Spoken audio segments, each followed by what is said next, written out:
Education is more than just books and classrooms.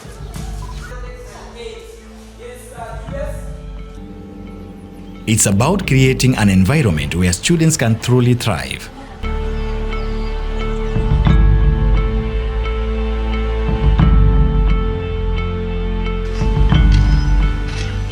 Tunasoma lakini madarasa yalikuwa yamebomoka. Lakini kupitia mradi wa carbon umetujengea madarasa na sasa tunasikia tuko mahali pazuri na tunajisikia tuko huru katika darasa. Katika haya mazingira yetu tulikuwa tunakaa, tulikuwa hakuonekani hata kama ni shule. Manake madarasa yalikuwa yamebomoka, ofisi madarasa yetu ukiangalia na ukiangalia wanafunzi venye wako. Hawako vizuri na tulikuwa tujisikii kama tuko shuleni. Manake tunafundishwa vizuri na walimu lakini madarasa hayapendezi.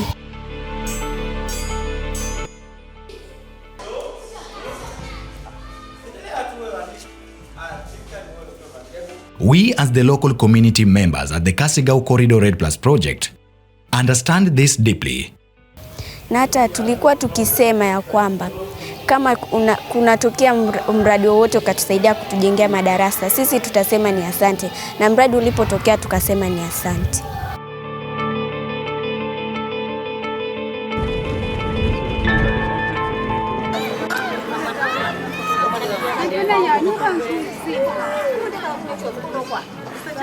Na huku wanapita. So tunaomba ikiwezekana kufikia maji. Tunamshukuma sana. Tupate fence hapa vizuri na ikiwezekana kama moto kwa hapa kando hapo tuweke taa.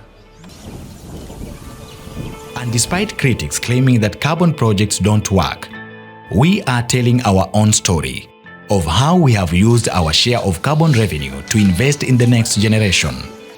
Kwa sababu shule iko mbali ambayo ilikuwa ni day, wazazi hawakuweza kupata pesa za kuweza kupatia mtoto transport ya kwenda shule tena arudi, na wengine hawana uwezo wa kuweka watoto katika shule za bweni.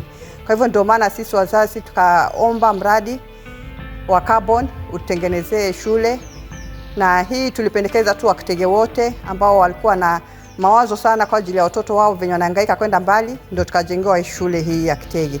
Kwa hivyo tunashukuru carbon, wametujengea madarasa mawili, wakatujengea na ofisi, sasa iko complete.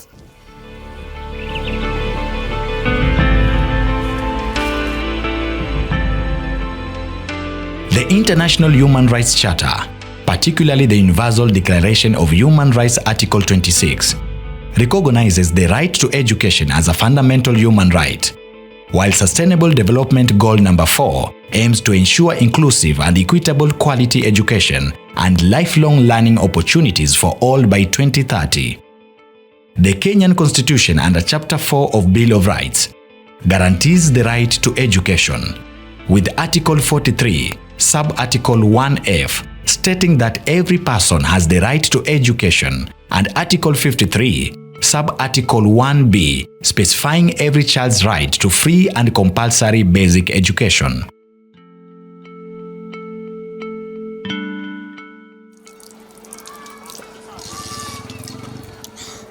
From providing clean water and sanitation to building modern classrooms and offices, the Kasigau Corridor REDD Plus project is laying the foundation for better learning. You know, water is life, and without water, an institution cannot grow, in fact.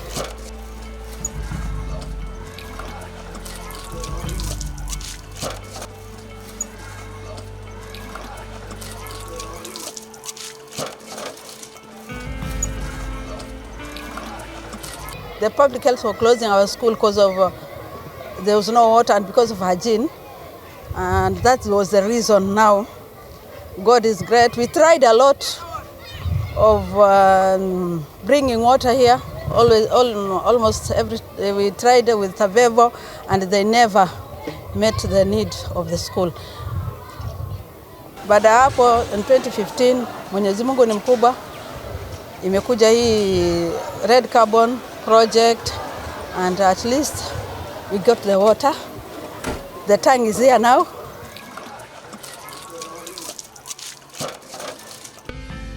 Wanafunzi wameishi wakibeba maji nyumbani kwa muda huo wote mrefu, 2023 wildlife walituletea maji.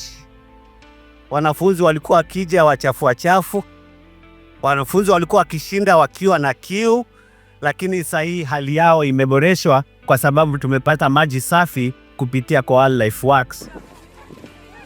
Tulikuwa tunapitia changamoto ya magonjwa, lakini sasa hatuwezi kudhurika kupitia magonjwa.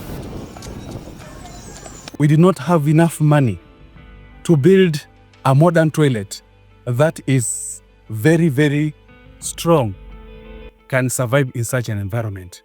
The students were actually posed on danger. When you look at this particular project, the community is happy. The students are happy about this project. And even the kind of setup and the construction is up to date. No shilling, not even any corruption. So the critics who are talking negatively about this particular project, they are doing us very, very wrong. They are doing very wrong because they are stopping the child and the community from benefiting.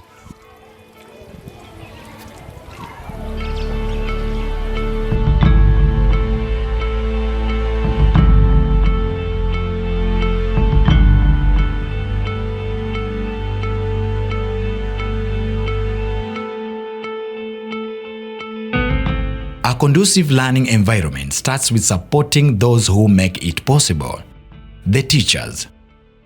Previously, inadequate facilities posed a daily challenge. But now, thanks to the ongoing construction of new administration blocks, our teachers have a dedicated space to collaborate, plan, and prepare. Alafu shirika hili likatusaidia na madawati pamoja na meza za walimu.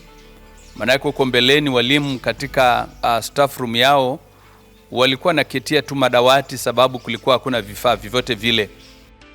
Our teachers' welfare is equally being enhanced. Just imagine a transition from this temporary and dilapidated staff house to this modern staff house.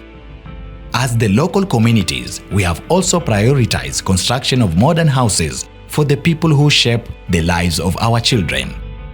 All this through the community REDD plus carbon revenue share. Mbeleni ilikuwa ni vigumu sana, walimu wengine walikuwa wakifika shuleni tu wakiripoti walikuwa wanarudi kwa sababu hakukuwa na nyumba na soko iliyo karibu iko mbali.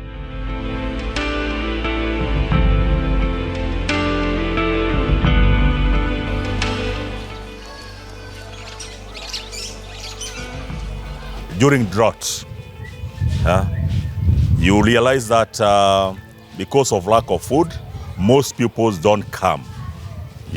Despite that high population, sometimes you might miss even 100 kids not attending. But recently, or sometimes back, there's this program of Kasigau REDD carbon. They started a school feeding program, which had a very high impact. As I had said initially, we used to experience high dropouts, but when that program came in, pupils came back. Also, the education standards raised because like in 2019, the school mini score was around 230s. But when the program was brought in and pupils came back, the mini score raised. And in fact, last year, we had a mini score of 258 with more than 110 kids. It's not easy to get that mini score in many arid areas.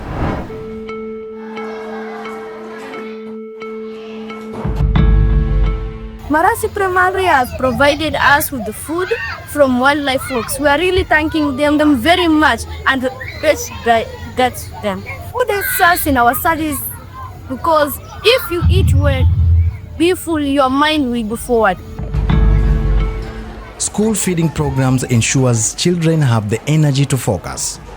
while bursaries and scholarships empower students from vulnerable families, creating a ripple effect of positive change throughout the community. One thing that basically pleases me about this project is their care and their understanding of how the life of a student is. For example, every year, at the beginning of the year, we do get bursaries for the students. This basically helps the students to stay in school, and staying in school basically helps with the coverage of the syllabus, enabling the students to perform in their exams. And then one thing that I have always loved about the bursaries given by this project is that there is no discrimination, and the bursaries are awarded based on merit. In simple terms, the bursaries are awarded based on the performance of the students, that even the least performing in class still gets a bursary, all the way to the top. I think this is one of the very considerate projects based on how much the parents from Busho community at large have invested in this school. Because if we look at it keenly, the project ensures that every child stays in school, no one is left out. That, as the director of studies in this school, that is my greatest joy, to see that every other child within this community is given a priority in learning. I once again want to say thank you to Kasigau Corridor REDD Plus project for ensuring that our students remain in school throughout. One other thing that they have also done, I remember sometimes back there was a lot of drought and there was no food. And this project ensured that the students had porridge, or in the common language we say uji. There was uji for every student during break time, and that kept most of the students in school. That is also a recommendable thing to point out. Without this project, it's more or less the same as saying that Busho is having no light, because this project has brought a lot of light to Busho Secondary School and even to the Busho community, because educating even just one child is opening a lot of opportunities to the same community. They are assured of food, and they are assured of school fees, which will be paid, partly will be paid by carbon. So even they don't worry, even if they just know that they have to go to school, things will work out well.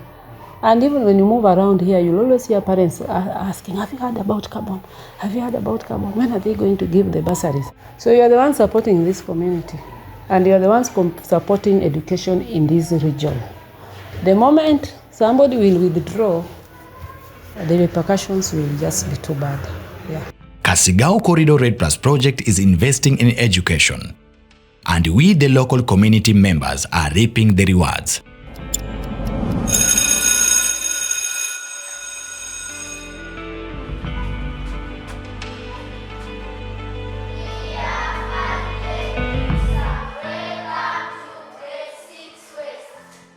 Nilikuwa nahitaji usaidizi kupitia hii carbon credit, na wakati huo nilikuwa nasumbuka na school fees kidogo.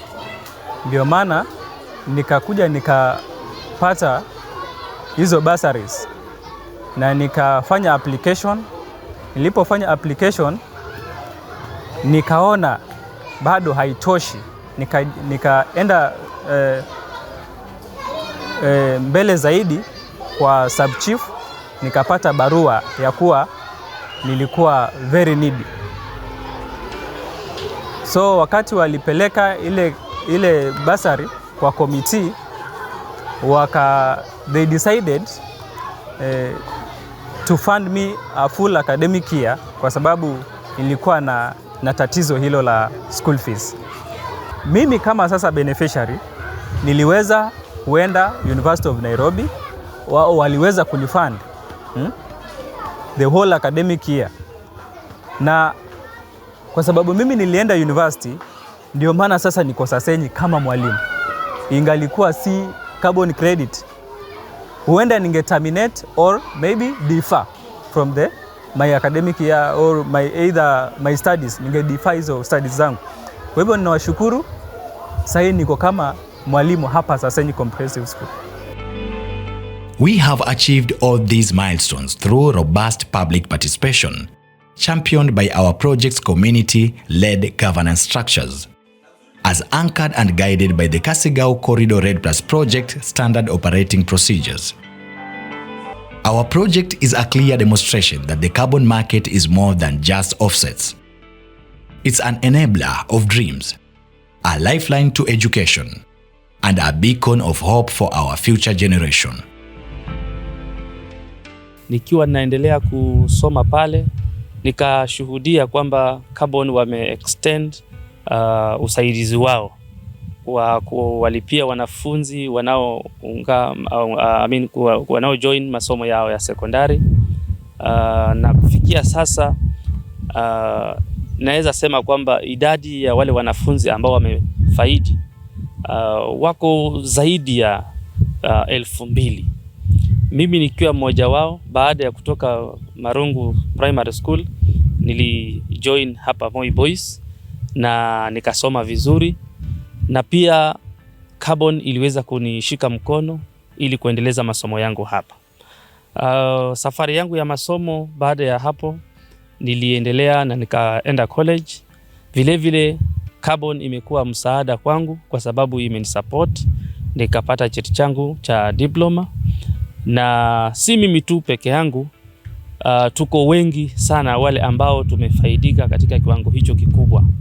Ninavyozungumza sasa mimi ni mwalimu, na ni kwa sababu ya ule uwezo ambao carbon ulinipatia nikakuwa katika kielimu, na sasa mimi ni mwalimu ambaye nimeajiriwa na serikali, na wengi wenzangu wana furaha pia kwa sababu kando na mimi mwalimu kunao wengi ambao wengine ni madaktari, wengine wameingia kwa asasi za polisi, na wote hao wamewezeshwa kwa sababu ya msaada huu wa carbon. Kusema ukweli, pale Marungu tumekuwa chini sana, na kama si carbon hatungeweza kusoma. Kwa sasa ukifika Marungu ukijaribu kuzungumza na watu ama ukijaribu kutembea mji mmoja hadi mwingine, almost 90% kuna mtu ambaye pale amenufaika kwa mradi huu. Nilisomea primary school at Kale Primary, nikahitimu, kafaulu, nikapata 385 marks, lakini kwa hali ya kuwa familia iko inaweza kunisupport kuenda shuleni, hali ikawa ngumu. Fortunately nikapata msaada kutoka kwa carbon, kwa nimepata national school, that is Nairobi school. Watu wa carbon wakanisaidia, nikaenda Nairobi school form 1, kwa nimepata full scholarship. Kasoma form 1 mpaka form 4 kwa msaada wao wenyewe. Kamaliza form 4, Mungu ni mkubwa, nikafaulu, nikapata an A of 82 points. After that, kwa nimeitwa Technical University of Mombasa kufanya civil engineering. Nyumbani hali bado ikawa ngumu hivyo hivyo, sikuwa na uwezo wa kusaidika kuenda kusoma. Bahati nzuri nikarudi nikaongea na watu wa carbon, wakanielewa, wakaamua kunisaidia. Wakanipea tena full scholarship ya university, that is full 5 years scholarship. Kafanya civil engineering at Technical University of Mombasa. Fortunately nikamaliza, nimegraduate. As I am talking, I am a civil engineer by profession.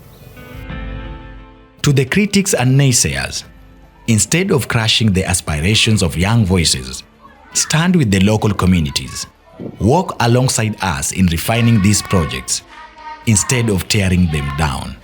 Every child deserves a fair shot at their dreams. Let's bridge the gap through bursaries, scholarships, and better school infrastructure.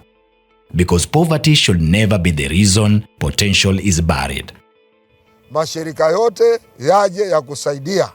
Na iwapo mtu atakuwa amekosea binafsi, anaweza kuketishwa kibinafsi, ama sheria zichukuliwe kibinafsi, ili pasionekane mtu mmoja ameadhiri watu 13,000. Ni kitu inanisikitisha mimi mwenyewe. Kama mimi mwenyewe ndo nilisaidika from zero mpaka kwenye niko sahi. Mwingine anakuja anasema hiyo kitu haisaidii. Kivipi? Mimi nasema mimi peke yangu. Niko na wenzangu wenye tulisoma pamoja, hali ilikuwa kama yangu, kila mtu angeweza kuenda shule. Sasa huyu mwenye anasema huku kwa community hatusaidiki, sisi tulisaidiwa wapi? Carbon msaada wao walifanya wapi? Na sisi wenyewe ndio tulisaidika hapa chini mashinani mpaka sahii tunaweza testify penye tumefika. I'm also giving back to the community because of the impact that I got from this carbon project. To those who are against this project, I have a message for you. Kindly, let's join hands together and improve it rather than fighting it. And for those who are buying carbon, I urge you to continue doing so because it is really impacting life here in Kwale and the world at large. To corporate carbon credit buyers, your investment is not just in carbon. It's in sustainable livelihoods, thriving forest, and protected biodiversity. Each carbon credit you buy fuels a child's education, a family's future, and a planet worth saving. Be part of the solution. Be the difference.